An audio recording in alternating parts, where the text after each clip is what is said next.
Big boss मराठीवरती मी केस करतोय. केस याच्यासाठी नाही करत की त्यांनी मला घेतलं नाही.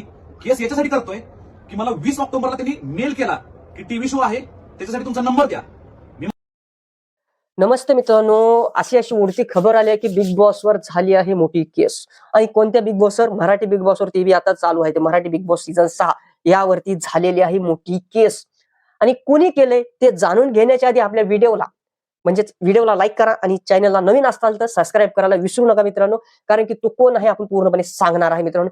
आणि ते दुसरं कोणी नसून सगळीकडे तडफड बोलणारे महेश मोठे. हे तुम्ही बघितलं असेल, त्यांची रील जर तुम्हाला दिसली असेल फीडबॅक मध्ये, तर त्यामध्ये तुम्हाला कळेल की त्यांनी बिग बॉस वरती केस केलेली आहे. आणि यावेळेस बिग बॉसने त्यांना बिग बॉस मध्ये घेण्याचा निर्णय घेतला होता. त्यांना मेल केलेला, ते मेल पण दाखवला त्यांनी, रिटर्न मेल दाखवला, पर्सनल व्हॉट्सअपवरची चॅटिंग दाखवली. आणि 2 मिनिट थांबा. बिग बॉस मराठीने घेतलं नाही, काही प्रॉब्लेम नाहीये. आता मी माझ्या बिग बॉसची लिस्ट फुल झाल्यामुळे महेश मोठे आहे का? ठीक आहे, महेशला बिग बॉस मध्ये घेतलं नाही, त्यामुळे नाराज झाला आहे, म्हणूनच केस करतोय मला वाटतं. पण एकीकडे रितेश दादा काही बोलतील म्हणून तुम्ही त्याच्या बॅकग्राऊंडला रितेश दादाचा म्हणजे भाऊचा फॅन आहे असं दाखवण्यासाठी रितेश दादाचे मागे फोटो लावले 2. ही कोणत्या प्रकारचं काय माइंड चालतो ते महेशलाच माहित. अलगच वेगळ्या प्रकारचं माइंड आहे.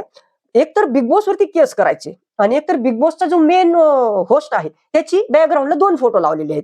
ते कोणती सिंपती आहे? म्हणजे जे रितेश दादाचे फॅन आहेत तुम्हाला बोलू नये म्हणून, काही उंगल्या करू नये म्हणूनच असाल ना. ते XYZ ते सोडून द्या, पण या मागचं मेनच हेतू आहे. तो म्हणतोय मला असं काही माझा हेतू नाही की मला नाही घेतलं, मला वाईट नाही वाटलं, पण जे माझा मुंबईला यायला जायचा खर्च आहे ते मला मिळाला पाहिजे, म्हणून तो बिग बॉस वरती केस करतोय. पण मित्रा, ह्या ट्रेंडिंग प्लॅटफॉर्मवर तू जो व्हिडिओ बनवून फॉलोअर गेन करतोय हे मेन हेतू आहे वाटतंय मला तर.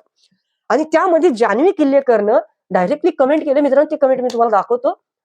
ती कमेंट अशी आहे की हे पागल झालेला आहे, ह्याला मेंटल हॉस्पिटलमध्ये पाठवा.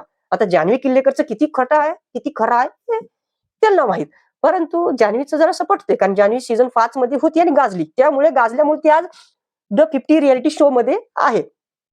मला एवढंच म्हणायचं मित्रांनो, हे जरी केस जरी केली त्याला ठीक आहे, त्याचे काय याय जायचे 2-4 रुपये खर्च झाले ते बिग बॉसने द्यावं आणि मग कॉन्ट्रोवर्सी करण्यापेक्षा देऊन टाकावं. पण बिग बॉसला जर कॉन्ट्रोवर्सी मध्ये जर TRP भेटत असेल तर बिग बॉस पण हा चान्स सोडणार नाही. हो दे बोलत, काय होऊ द्यायचं ते होऊ दे, मी भिडेल.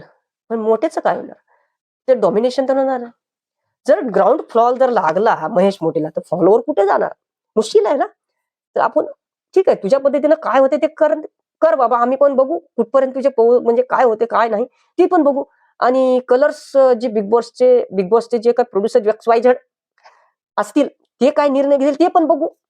आता यामध्ये बिग बॉस सीझन 6चा गेम वेगळा, महेश मोठेचा गेम वेगळा. इकडं आहार इकडं विहीर, हे दोन्ही सारखेच आहेत, पण आड म्हणलं की गावात आणि विहीर म्हणलं की शेतात, हे असं काम झालंय. आता बिग बॉस गावात आहे आणि हे बाहेर आहे, हे वेगळं प्रकरण आहे. तर याच्यामध्ये कोण जिंकल हे आपण बघूया आणि त्याच्यावरती व्ह्यूज छापायचं काम आपलंय. बघू याच्यावरती किती पैसे छापतो आपण. ठीक आहे मित्रांनो, तर व्हिडिओ आवडला असेल तर चॅनलला सबस्क्राईब करा, नाहीतर हातोडा फोडा सबस्क्राईबच्या बटनवर, मग तुमचा मोबाईल गेला. एवढंच मित्रांनो, जय महाराष्ट्र.